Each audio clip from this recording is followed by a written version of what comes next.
Hey, Miles Biggs Ideas. Hello. And we have Brandon Poliszuk. Did I get it? Close. Poliszuk. Dang, I knew it. I was working on and offline this whole time. No worries at all. Hey, listen. So, Brandon, thank you so much for joining us on an episode of Increasing Influence. Really happy to have you here. And all thanks to Biggs Ideas here. So, Miles, why don't you kind of do an introduction of Brandon, how you guys met, and why we have this young lad on the show right now? Sure.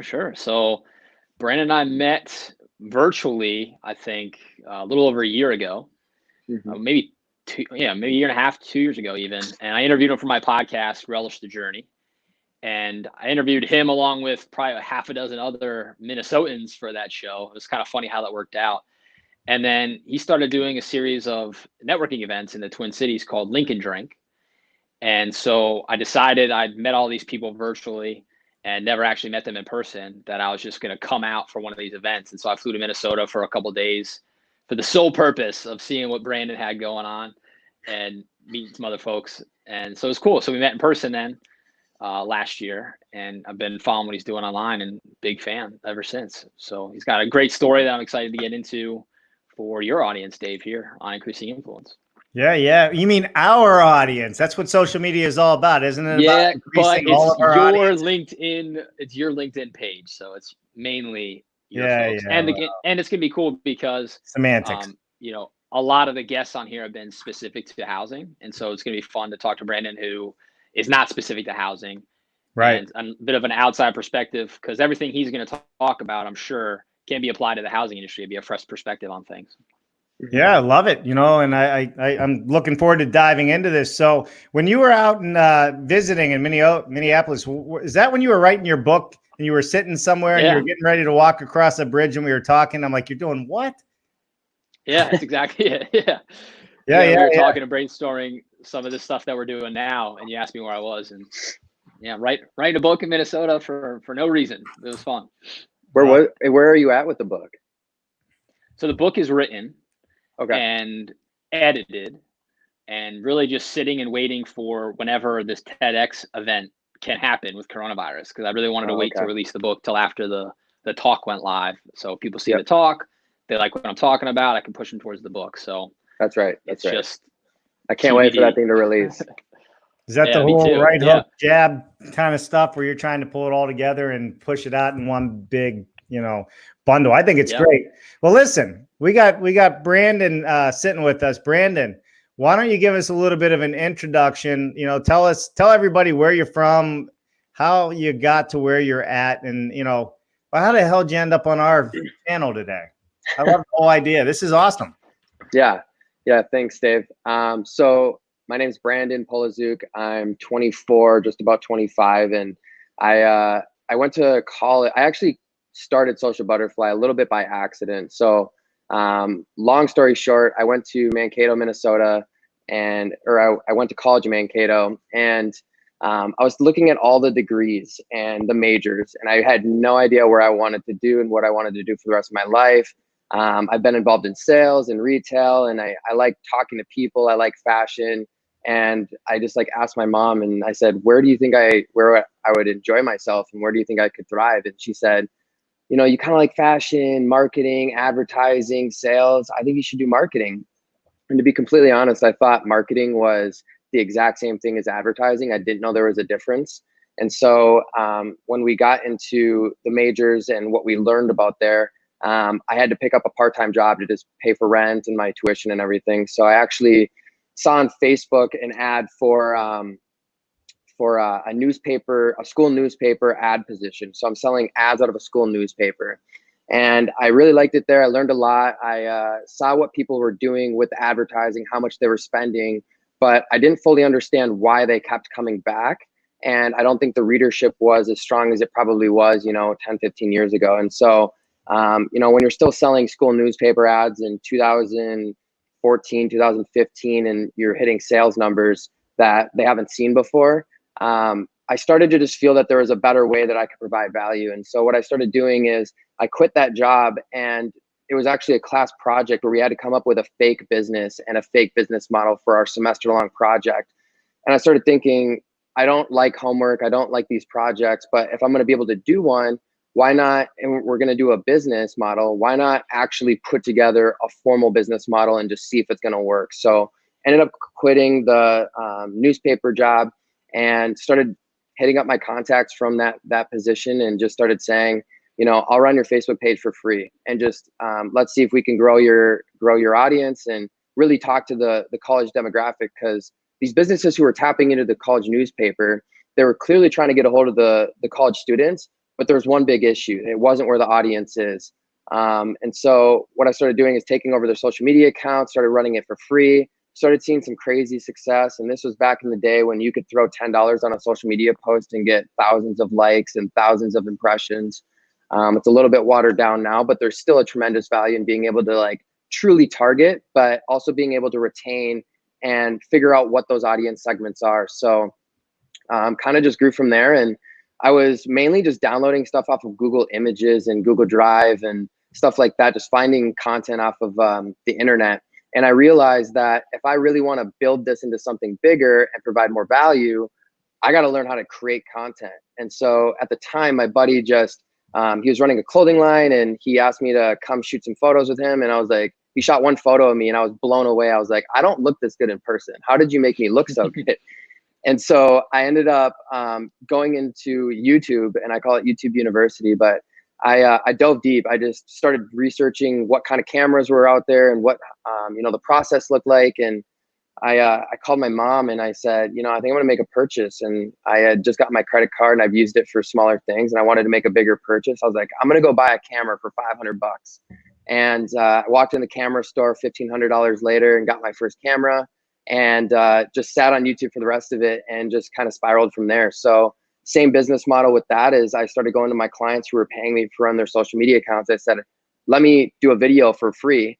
And then that started working well, started taking that to my other clients and saying, these cost $500, $1,000, $2,000, and just kind of grew from there. So really started very small in a college town. And, the last year we, I believe it was early or late November of 2019 that we decided to shut down that office in Mankato and make the move to the big cities and see what it's like there. So we've been up in Minneapolis for the last 4 or 5 months ever since.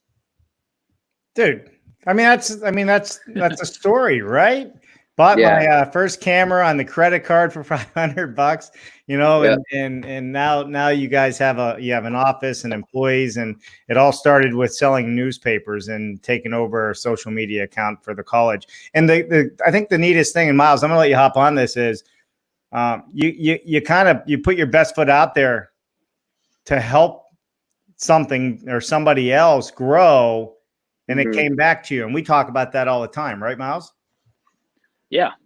And I know Brandon probably talks about it more than we talk about it. This whole idea of bringing value to people. That's one of his favorite catchphrases, is providing value. And so on that, I know there's more stories that you kind of pause to take a breath so we could talk, Brandon, but there's more to talk about with you, where you use that value strategy to get in some pretty big rooms with some big people. I know you did a whole video vlog about your trip to, I think it was California, with the guys that run Iconic, and you've done stuff with people like the Minnesota Vikings, right? So let's talk about that. How have you used that idea of, like you talked about, I'll do it for free. I just want to show you that I have value to bring, to then increase your influence and build up the business?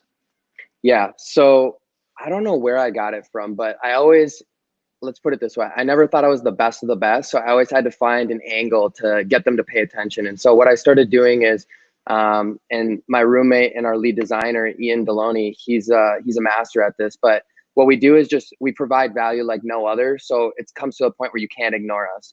And so I actually worked with Gary Vaynerchuk when he came to Super Bowl weekend in Minneapolis, and ended up just messaging one of their sports agents. So I think the secret formula is a lot of people are going to go to the number one person. So you see like the Iconic, and you see Cole and Mark, who Cole has, I think, over 500,000 followers.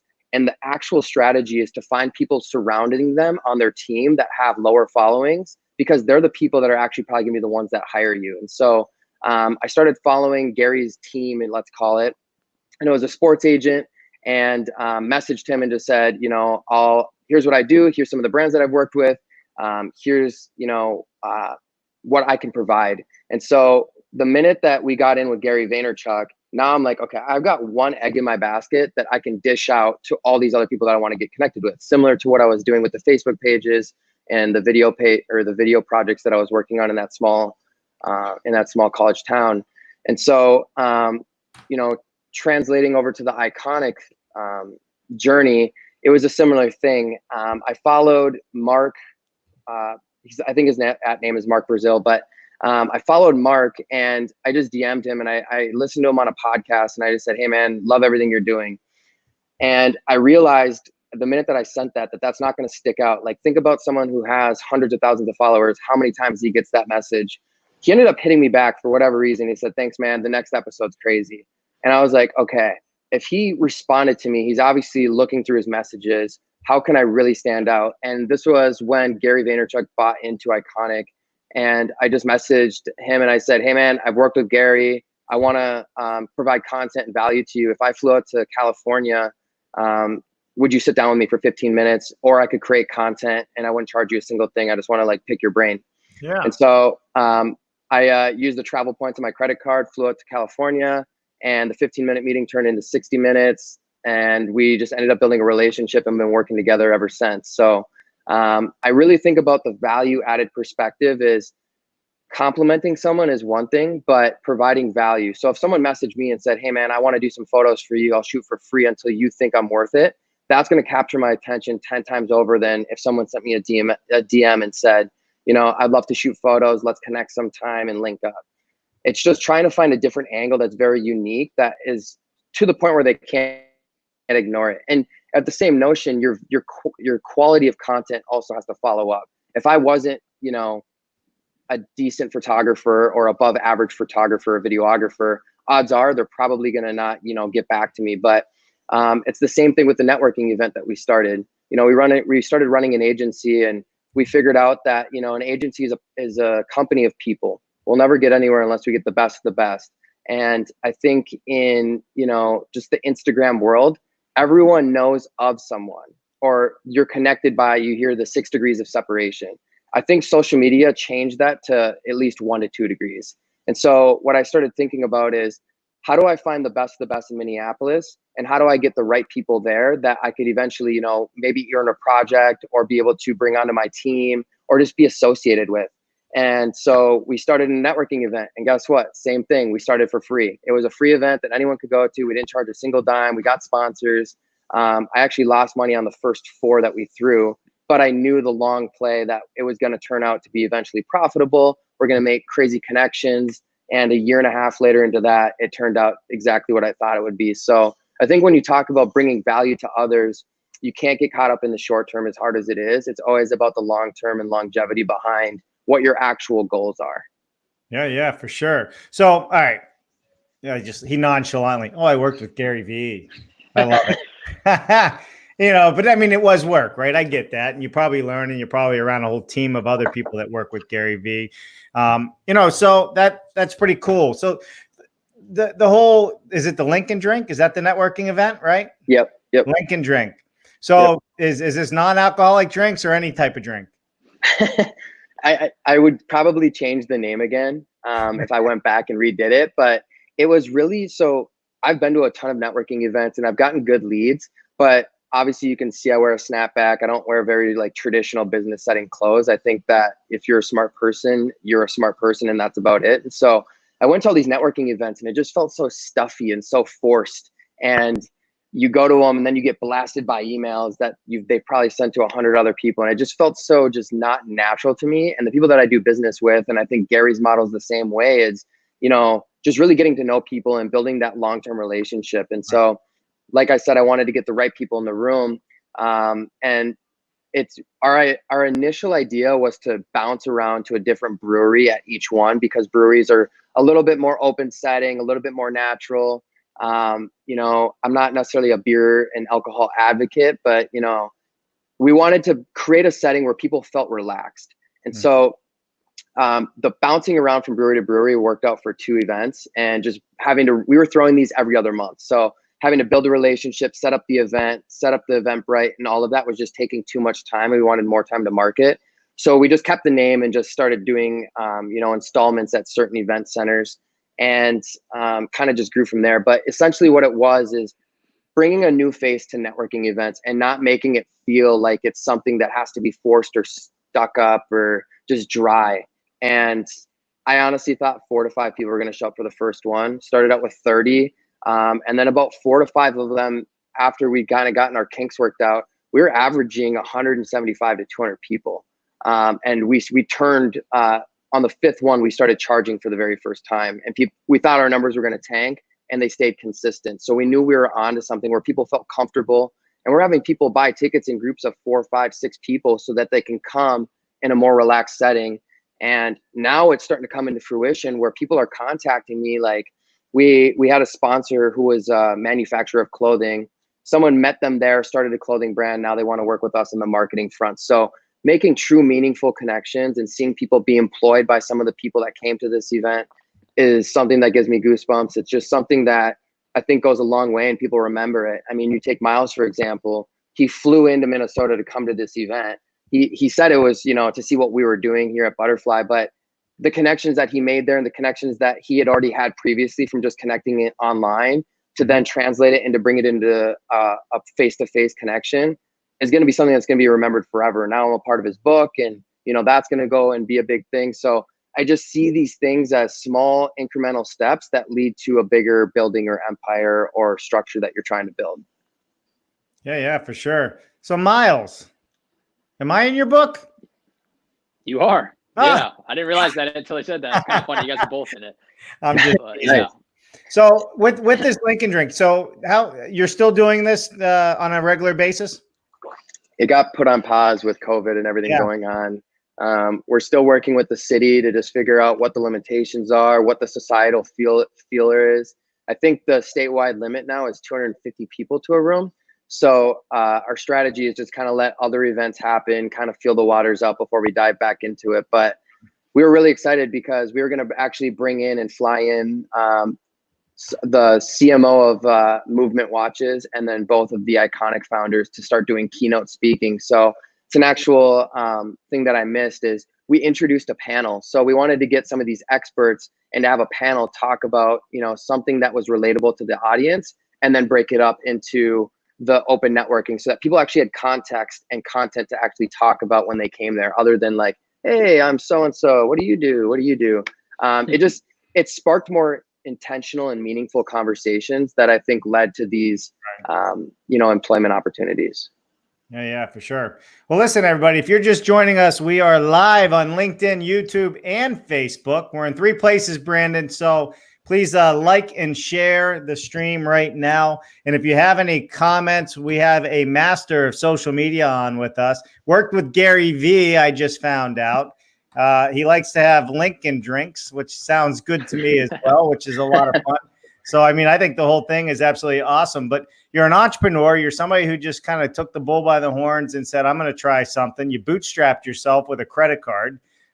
Now you're running a fairly good organization of people, it sounds like.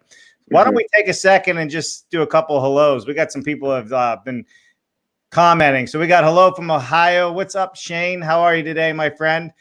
We have Mark Willie. How's it going, Miles and Brandon? So Mark Willie, somebody you want to connect with. I mean, he's got it going on. He has a Facebook account, My Mikasa. And it has, I think, 250,000, 300,000 people following it.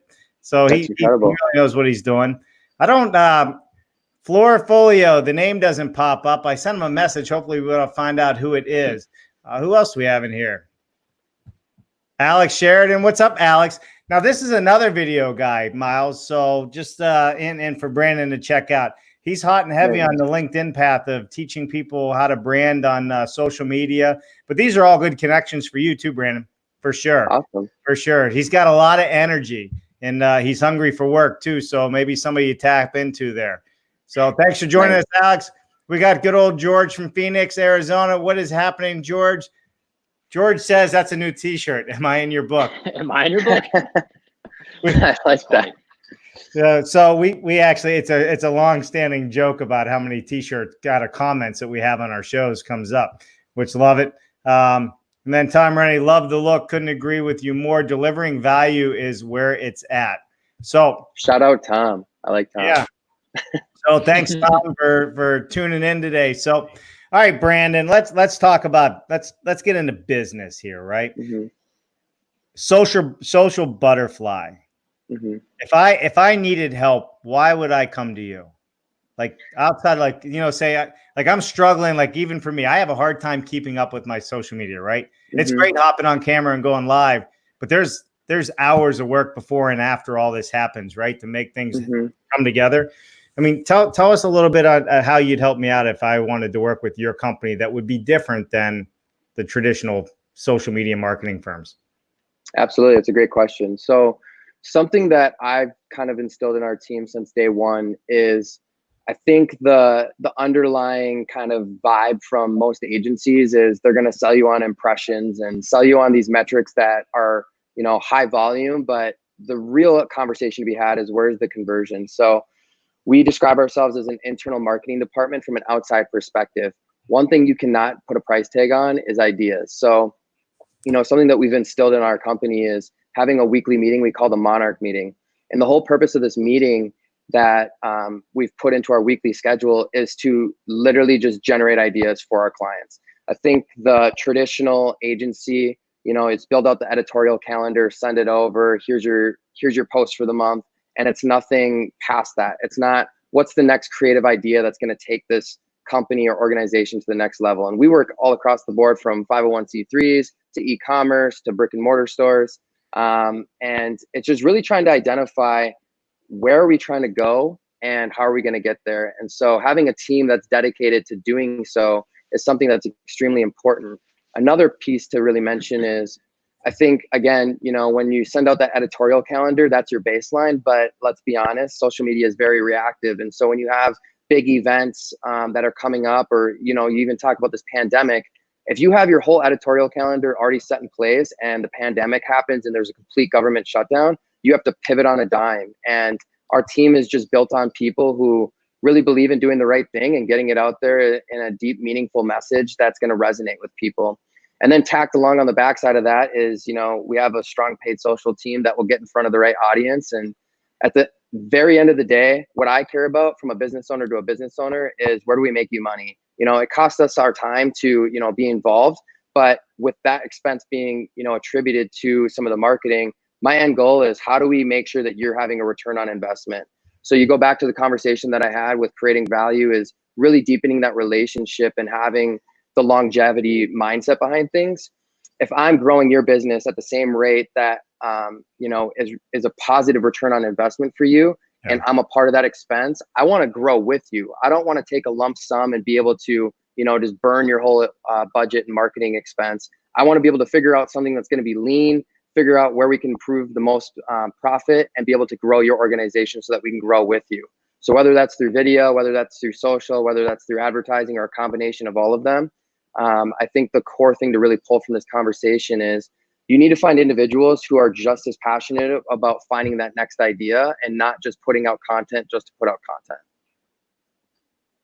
Yeah, for sure. For sure. I mean, we could all sit there and talk about our salad that we ate every day, but that's not driving anything that's worth anything to anybody other than your stomach, right? Mm-hmm. So, Miles, we talk about content calendars and all that all the time, all the time. Yeah. And we talked about this before we got on camera too, Brandon, about how we shifted with COVID. Right. Right. I was the guy with the camera at the trade shows. Miles was out there with his podcast. We're interviewing, we're doing our thing. Now what do we do? Right. And I think that's those aren't happening anymore. What's that? So yeah, those events aren't happening anymore. Yeah. For sure. Yeah. And then even to your point about the calendars, something I just had a meeting with our agency on. We had a podcast going into COVID. It's like episode 12 for the marketing agency.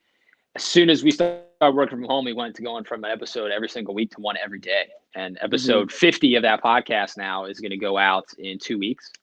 Holy cow. We went from 12 to 50 in like 3 months I just went and looked at the editorial calendar. That's what made me think of it yesterday. And I was laughing to myself at all the things we were going to do. But then now I'm revisiting because we just took out the window, because you've got to be quick.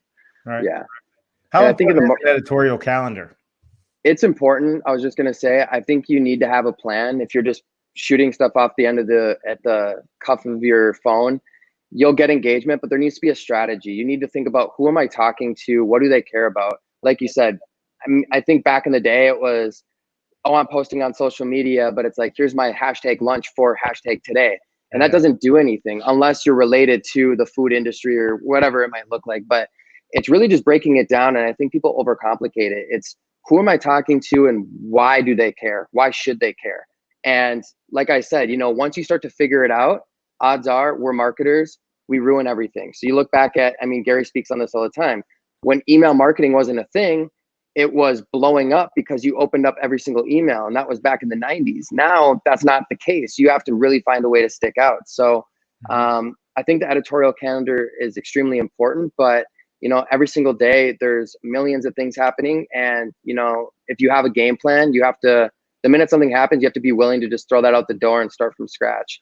I follow a couple of different agencies pretty closely, and one of the things that they talked about is you need to be able to pivot on a dime. And there's never going to be a campaign where you're working on it and it's like, okay, that one's good enough, let's move on to the next one. You're literally working on it until it leaves and you hit post.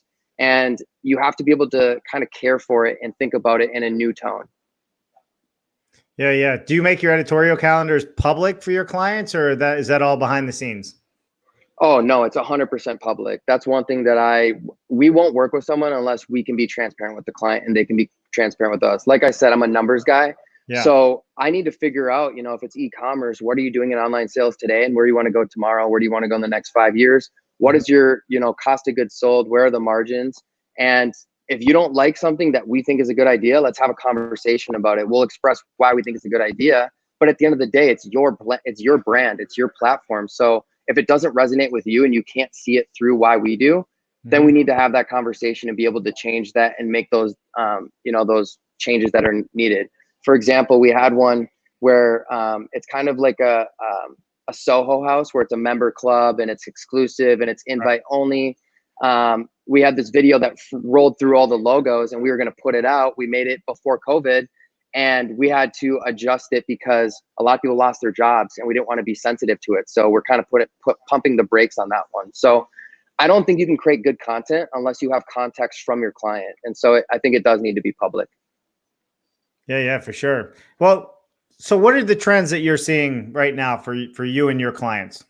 Maybe you can jump into that. Like, what are you seeing that's working? Authenticity. I think, here's the thing. I do professional video and photo, and I've done it from, you know, high-level NFL athletes. We did a project with a product, and they endorsed Adam Thielen from the Minnesota Vikings. So it was a high-level project. And what we're seeing on the conversion side that I keep talking about is it's really interesting. So you'll see a high-quality photo or a high-quality video, and you might like it or tap into it to see more. But what we're going to retarget you with is iPhone video. iPhone video and products have been proven to just convert 10 times higher. And I think the reason why, and I don't know if we could, you know, statistically prove this, but I think it's because everyone's seen the high quality stuff and everyone's picked up a camera and done the high quality content. But when you're getting targeted by an iPhone video, you don't necessarily think it's an ad right away. It's like back in the day, you know, for me personally, I've never clicked on a web banner ad because I know it's an ad. I know it's going to bring me somewhere that I probably don't want to go. And so when you're seeing all this high quality content, I think people are starting to resonate. Oh, it's an ad. Keep scrolling or swipe right or whatever it might look like. And so the iPhone content, we did I just put it on wide angle and we're selling these pants for our e-commerce client. And I was just walking down the sidewalk and the cost per purchase and the amount of purchases is outperforming anything than the high quality content. And so it really depends on where it is in the funnel that you're doing for your paid advertising, but just trying to find ways where trying to be a little bit more sly about your advertising and figuring out, again, how can I talk to these people and how can I make sure that they don't think it's just an ad and not even give me the time of day to look into it. So it's really interesting that there's all these high quality cameras going out. Everyone's putting out more content, and actually the one that's converting the best is right in your pocket. Right. Hey, listen, That's what I always say. The power's in your pocket. It really is. And it's just, it's almost a game of numbers. I think, you know, and I've been guilty of it too. You know, let's post 3 to 4 times a week because posting every single day is going to be hard to create when you're thinking about the high quality content. But when you start to think about it in what can we just post to just test things out, odds are people forget about your post 20 minutes later. And so I think from an agency standpoint, we're so caught up and it has to be perfect. And I still have the toughest time because I want it to be perfect, but we're pushing our limits and we're putting out content that we would never put out before and just trying to change the perspective. Yeah, for sure. Yeah, Miles, you seen the same thing? Yeah, well, it's what he said. Marketers ruin everything, even nice photos, right?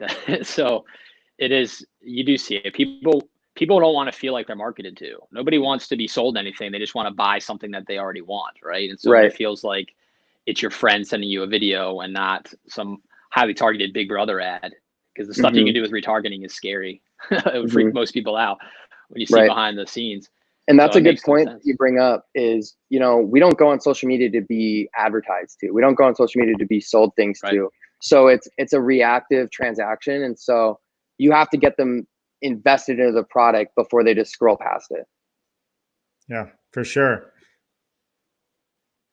Yeah. And so talking about this this rabbit hole of trends, right? And we say marketers ruin everything. And the example you gave about email from the 90s, what are some things that you think are ruined that most business owners are wasting their time on? It's a good question. I think it's a case by case circumstance, but I think a lot of them are going and resorting to, I made my post for today and they did the hashtag, here's what I ate for lunch. Or even worse is they're just not posting because they're overthinking. I see the comment here from George is that, you know, one of his main issues is that there's too many social media platforms that we need to accommodate to.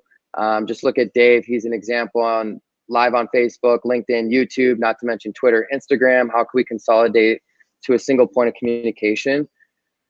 I think you just have to dumb it down and just think, okay, let me tackle one of these. If LinkedIn is the one that you feel more comfortable with, let's have that conversation. Let's tackle LinkedIn. And once you start feeling comfortable, now it's not going to feel like it's so overwhelming to add on one more at a time. And so I think the biggest problem that most people that are wasting their time is they're simply wasting their time by not being on social media. They're not posting and they're overthinking about what these posts are going to look like. And so I think you just need to ramp it up, put stuff out there, and you'll start to realize that people want to see people and people want to interact with people. And it might not be the people that you think are going to interact with it, but you'll start to see people, you know, comment or, you know, send you a direct message and just say, hey man, I love everything you're doing with this company. I got that one yesterday when I shared it to my story, and it's someone that I've never would have talked to. And it's just interesting that I think we all get caught up in our own heads, and the whole game is just to put it out there and let people think for themselves. Yeah, you know, reality TV is big for a reason. And I say it all the time. People are tired of the canned message. They really are. And I think, you know, everything that we do on this show is unedited. Like you and I, we just met 10 minutes before you came on. Right. You know? I mean, look at YouTube. So you see the younger generation, they all want to be a TikToker or a YouTuber or a gamer. And the reason why TikTok and YouTube is so influential in the younger generation is exactly what you're saying. Reality TV is, I mean, when we saw reality TV, it was still scripted in the back end, but they purposely made conflict because that's what we thrive and that's what we want to see more of. We want to see how it's going to get resolved. We as humans are attracted to drama. We want to figure out what that conflict is. And so you look at YouTube, it's vlogs. It's not necessarily the highest quality content that, you know, these TV productions are doing, but it's a lot more relatable. I'm a lot more heavily tied into their story, and I'm seeing the angles and the cuts that wouldn't make it on network television. And so the minute that you become more and more invested, you have them by the hook. They're going to be on for the rest of your journey, as long as you keep that relatable and you keep it authentic. Yeah, for sure. I mean, for us, and George, he posted, and we'll catch on that. But it is about being authentic. It's about telling this in our world, in Miles' world, in my world, it's about telling people's stories unedited. It's about bringing content in our industry. We're in a very niche industry, right? We're not in the food market. I'm in the construction industry offsite, you know, and what we focus on very heavily is bringing people onto the show like yourself, right? Because social media and marketing and influencing falls into part what Miles and I are doing. And that's why we started this show. But it's trying to always bring value, bring new knowledge, share the knowledge, change the way we think. And we're going to build a better way, because in our world, we're still building the same way we built 100 years ago. Right. It's foolish. Right. But the tides are starting to change, and I'm not going to get on that soapbox. But I think it ties into what you're saying. It's you got to keep bringing value, whether it's you personally saying what that value is, or like we do, where I like to bring guests on and interview people and share the knowledge. Right. Absolutely.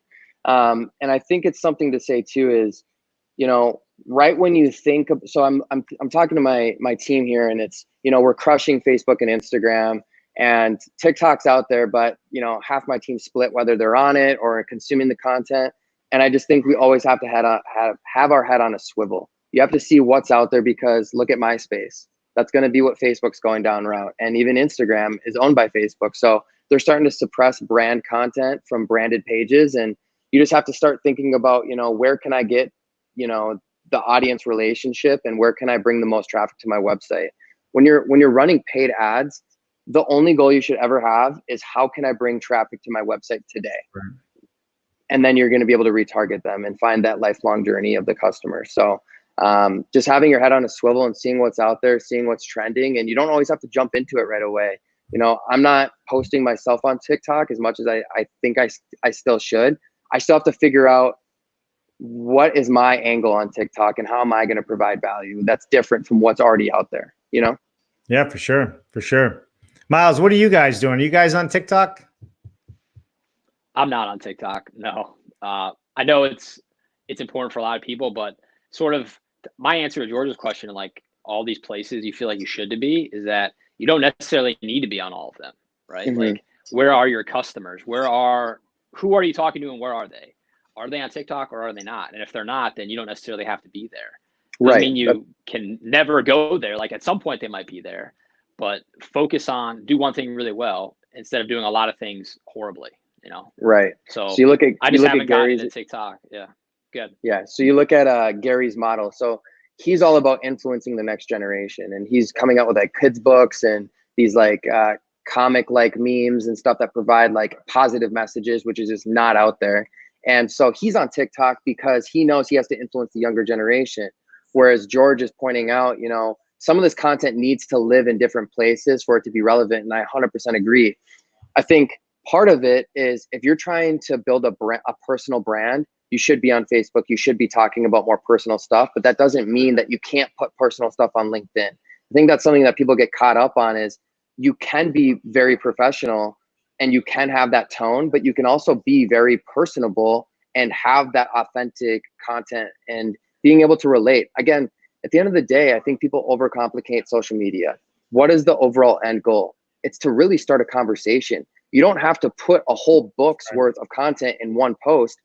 Do it page by page. Do it chapter by chapter. Start to break it down and just build out, what is my story? What is my value? I'm not, I have an advanced knowledge in social media. Would I consider myself as a doctorate in social media? Probably not, because I need to continue to test, continue to learn. I'm only 24. I've only been in the industry for 5 to 6 years, but I need to figure out what's working now, what am I still learning, and where do I need to go with it? And just kind of, just taking that angle. And that's the one thing that I think people get caught up on is I need to be so, tip top perfect on LinkedIn. And I just think that the people who are really winning on LinkedIn are just putting thoughts out there, are putting their ideas out there, are going live like you guys are, and just having real conversations that are unedited. Yeah, for sure. How important is, video in your mind to the audience? And it's my backyard. That's why I'm asking this question, right? When I started doing video for our building company, I learned something very powerful. And it wasn't about likes and shares when I was posting on Facebook and YouTube and things. But what happened was people started walking in the door and saying, hey, you're the guy on video. My wife loved that white house. She loved the white subway tile, this and that. She wants that. They started selling me my own product. I built a relationship with people that I had no idea who they were. People in the office started looking at me cross-eyed, because they were consuming content on their time. Right. When they wanted to consume it. So I'm just curious, what is your take on companies and professions? Because we have a very professional network here. Mm-hmm. How important is it to be doing video for your company? I think it's extremely important. And I think any kind of video is important. And again, it's kind of breaking it down. What's the overall end goal? I think going live and having video content, there's no other medium right now that you can put the most information in a short amount of time. If we were to take this whole live conversation and dialogue it and, write it in text and put it into an article, you're going to get some viewers, but video is just so easy. The consumer doesn't have to do anything. They could be, at the gym consuming it, and reading. You can't be driving and reading. You can't, I guess the same thing for video, but when you're working out, it's a little bit harder to be, reading context or being able to put it out there. For me, on my side, when we're talking about return on investment, we use video for top of funnel because we can get engagement for targeted people like no other. I'm talking pennies on the dollar, and then retargeting them with some of the content. But I just think video it shows your authentic side, and single post, it's a picture tells 1,000 words, right? Well, what does a video tell? When you're actually being able to see people's facial expressions, to see their personality, to see their humor, to see their whole mantra, you can really tell through video and get a good glimpse of if I'm relatable to this person. Yeah, for sure. Miles, how does that play into audio? Because as Gary Vee says, video, most people aren't even watching video, they're just listening to it. So you really can watch a video and drive, or listen and drive anyhow. Yep. Yeah, you just suck up your data, right? So if you don't have to broadcast the video and just have the audio portion, it's definitely powerful, right? And obviously I'm biased because I've been doing podcasts now for about 3 years, but it's the same thing, right? Think about, so many people say they can't write because they get paralyzed by staring at that blank page and like, holy crap, what am I going to say?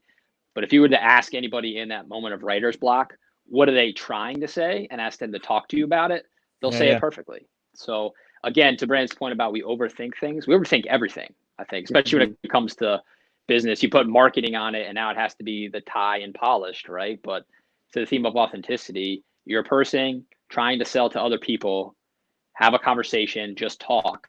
And you can do that on screen. You can do that through a podcast. You can do it on your phone, through audio messages. I mean, there's so many different ways to do it, but it definitely connects because, to his point about the written word, it integrates into your life. You're not asking people to stop what they're doing and only pay attention to you. And to your point about consuming it on their own time, Dave, they could consume it while they're doing the dishes, walking the dog, right? You're coming along with them instead of forcing them to make it about you. You're making it accessible to them. Right. Absolutely. And I'll touch base on that too. I keep bringing up Gary Vee because you guys obviously resonated with that, but so I think video is the top of the pyramid. And so if I recorded this video, like we're live today, we can pull images from it and get people to click into it. We can rewrite the whole dialogue. And so it's just repurposing content. So you're putting more and more out there. If it was just a photo, you can only do so much of it. If it's just audio, you're missing the video element. Some people will only watch podcasts if it has a video, but they could also listen to it. And so when you're thinking about like a pyramid, you're able to just break down a video piece of content into a lot more different mediums that's going to resonate with what other people prefer. Yeah, I 100% agree with that. Go ahead, Miles. I would say it's Gary's whole thing, right? About document, don't create, right? Just show people what you're doing, and then you don't have to create anything. You're just repurposing it. So absolutely. Well, and going back to what George Ryman was saying about, LinkedIn. So LinkedIn is my main platform for everything I do. YouTube has become a platform for me because I have so many videos. I needed a place to house them that, somebody could actually search easily, because LinkedIn's horrible for finding content.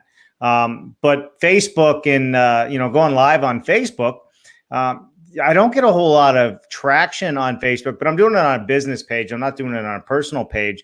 But my belief is that, it's just everybody's in everybody else's pockets, right? I mean, you just have to put it out there, and people can choose whether they want to watch it or not want to watch it. But for me, it's just, I have content that we want to put out there. Miles, you have content you want to put out there. I think if you can manage it, then it makes sense to put it out in as many places as you can. Is that accurate? 100%. Well, so you agree with me? I'm coming to work for you, Brandon. You hiring?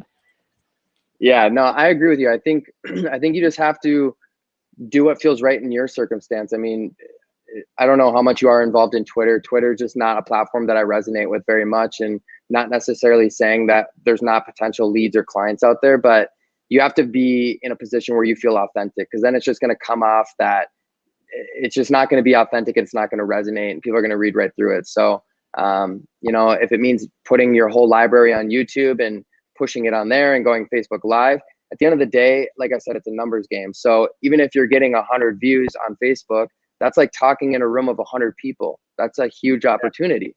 And I think if you look at some of these views and some of the impressions that you look at, if you can count, you know, over 100, I think it's a win, 100%. Yeah, for sure. Well, I didn't even know, even on our show, Increasing Influence, the show that we did yesterday live, we're pushing close to 800 views on that already. And nice. And you know, so when you look at that, all right, and you go and then you look at somebody like maybe yourself or Gary V or whoever, well, you can't compare yourself to them. That's the one thing that I've learned. And the other thing I always say to Miles too, you know, when I watch some of the other big influencers on LinkedIn that have 100,000 followers, Gary V has 4 million or something, whatever it is. When I do the math, I mean, we're actually doing better than some of these folks as far as the amount of people that tune in. Right. Which is interesting. And I think that it's the repetitive reuse of what you're putting out there. This lives out there, so people can keep consuming it. And I think that's what's great about it. Right. And I think people get caught up in the follower count. They look at, I mean, there's so many things that it's like, I have, you know, 50,000 followers. The most important thing to look at is engagement. If they have 50,000 followers and they're getting 50 likes or 50 views, something's going on there where they're just not resonating. Maybe it's, you know, fake followers, or just their content's just not resonating with that audience anymore. But engagement's the most important piece. And like I said, I mean, if you're getting 800 views on a video, that's like going to a concert and standing on stage and talking to 800 people. You can't do that 6 days a week unless you have a massive budget, a whole production team, and being able to fulfill that. But from you in your office, you know, you're able to turn on a camera and go and talk to 800 people a day. If you're hitting, you know, 100 new people each day of the week, I mean, do the math. You're getting in front of a ton of people. And at the end of the day, like I said, it's here to start a conversation. So if you impact one person each day, you're impacting 365 people a year. You've been doing it for 5-6 years. That's a crazy network. And they're going to feel a lot more personable and relatable. And humans like human interaction. And that's what this is really all about. Yeah, for sure. So focus on quality, not quantity. Is that what I'm hearing? In terms of people, yes. In terms of content, opposite. Right. Well, I mean, that's exactly it. Yep. Yeah. I think a lot of these brands, like you look at the Iconics. I mean, I've sat in a room and Mark will literally call the top 5 customers every single day. And he'll say, hey, I'm the founder of Iconic. Want to thank you for purchasing. You know, it means the world to us. If there's anything you ever need in the future, let me know. Here's a discount code for the rest of your life. And that person is going to go tell their friends, dude, I just ordered $300 worth of Iconic or whatever it might look like. And they're going to go tell their friends. Guess what? Their friends are going to go look at the website, and now they're going to get retargeted, and they're probably going to make a purchase. And so it's really about just winning one customer at a time, one conversation at a time, and just making it as personable as possible to get them to become a raving fan. A raving fan is something that we talk about a lot at our agency. Is how can we make someone so excited, so passionate about our brand, because they're going to be our sales rep. And guess what? We don't necessarily have to pay a commission. We have to give them a discount code that's a one-time purchase or whatever it might look like. But finding those people that are going to go talk about your brand and feel passionate about it is kind of the new wave in thinking about social media. Yeah, agreed. Yeah. Parting thoughts there, Miles? Well, I was just gonna say on that, I think it's interesting too how the digital realm, a lot of the purpose, it's getting people to the website, like you said, Brandon, but it's also how can this fuel an analog interaction, like that phone call, like actually talking to somebody, that word of mouth, because marketers ruin everything, right? Yeah. It's like things go in cycles, like the 80s are coming back, right? You pick up the phone and talk to somebody, and it's cool now because not everybody's doing it. And so it's, when you think about efficiency, and to be authentic. Right. Yeah. It's all about authenticity, but you think about efficiency too. It's a lot more efficient for you to sit in your office, turn on a camera, and host 6 live shows, but it's not as efficient to be able to, go and do it in person. So you think about like a customer service line. It's automated. It gets through the right people. But has anyone ever got off the phone and saying, wow, that automated message was so so resonating. It made me feel so good. No, you're trying to click 0 10 times to try to talk to a human. So, you know, putting out content en masse is very efficient. But again, it's going to that analog transaction and saying, how can I get this person to feel that resonation with me? Yeah, for sure. For sure. Well, Brandon, man, it's already been 52 minutes. Can you believe it? Oh, it went by in a blink of an eye. I'm sure every day goes by in a blink of an eye. So tell everybody about a little bit about Social Butterfly. Give us a quick overview, like what customers you're working with or anything you want to share. And then we're going to wrap it up. Yeah. So we really specialize in what I talked about, like a lot of content creation. So if you're just joining now, I explained that we did a product launch with an endorsement with Adam Thielen from the Minnesota Vikings. We do a lot of partnership deals with our e-commerce client and Jason Zucker. He was a former Minnesota Wild hockey player. Now he's over at Pittsburgh. So we actually found a really good niche in the sports demographic. But like I said, we work with 501c3s. But at the end of the day, what Social Butterfly is an internal marketing department from an outside perspective, here to bring you ideas, make it feel a lot more personable and relatable. A lot of these things that I'm talking about were social media, this is what your end goal is. That's what we base our core values on, and just feeling that long-term relationship with our customers. So I love it. And how many employees are you guys now? 5. Dude, good for you, man. And what did you say? You were 64? Pretty much feels like it. I won't show you the receding hairline and the gray hairs, but oh, are you gonna show me something?